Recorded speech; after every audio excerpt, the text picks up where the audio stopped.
move through 2026, two themes are likely to dominate the conversation: home prices and housing affordability. Hey guys, Realtor Adele, your favorite realtor and investment property strategist. Welcome to the monthly housing market report, where we break down current housing market trends in Metro Atlanta. In this report, we're mainly taking a look at home prices and days on market, along with the things that impact both. We'll dissect Atlanta's housing market, which is pretty confusing right now, especially for property sellers, and I'm sharing why.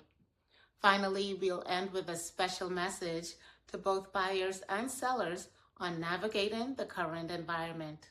Let's begin. Right now, the housing market is sending mixed signals. Although home affordability has improved slightly, home sales in the US just fell more than 8%.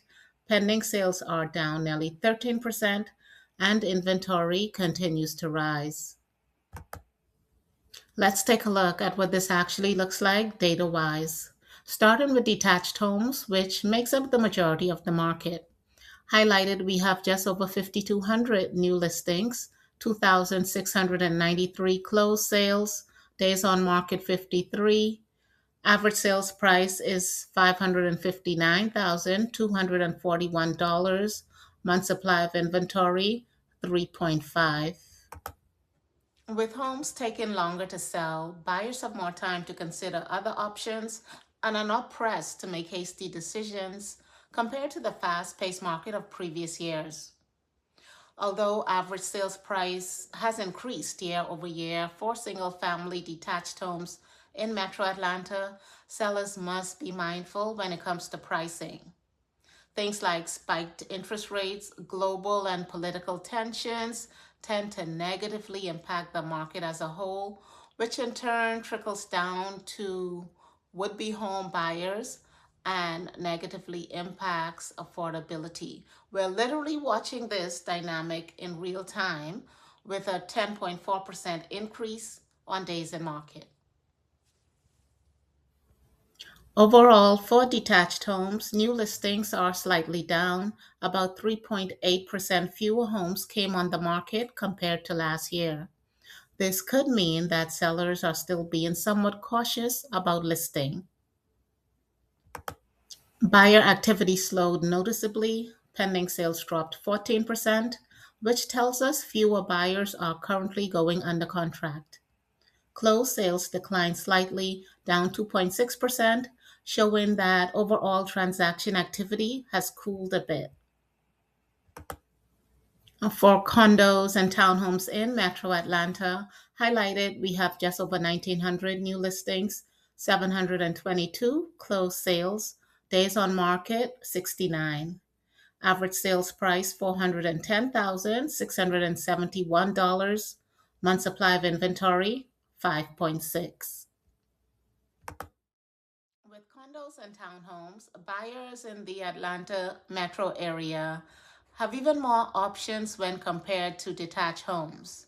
We see that with longer days on market and the fact that sales price declined by almost 5% year over year, making condos and townhomes a more affordable option for today's buyers. Inventory has also significantly increased and is up 12.9%, which further adds to pricing pressure for these types of homes.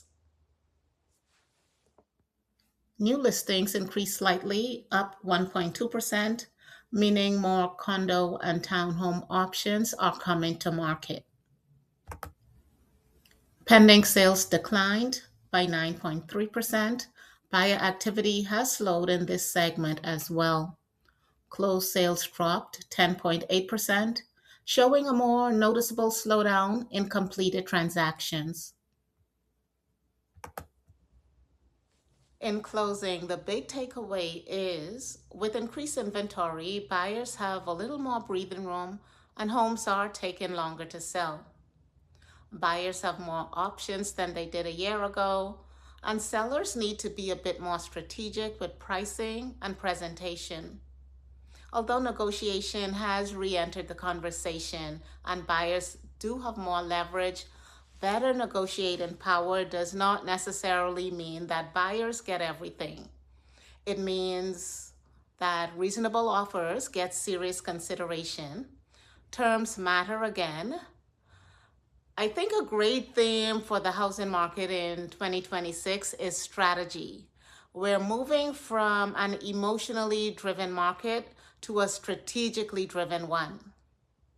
As always, it's my goal to provide you with accurate information from trusted sources so that you can make the best decisions for yourself and your family.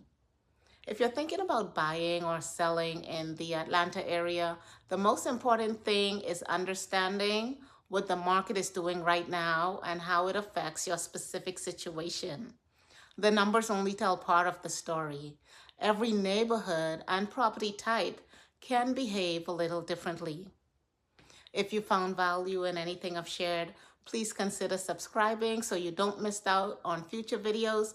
Most importantly, share this video with others whom you feel may find it beneficial as well. That's all for now. See you on the next one.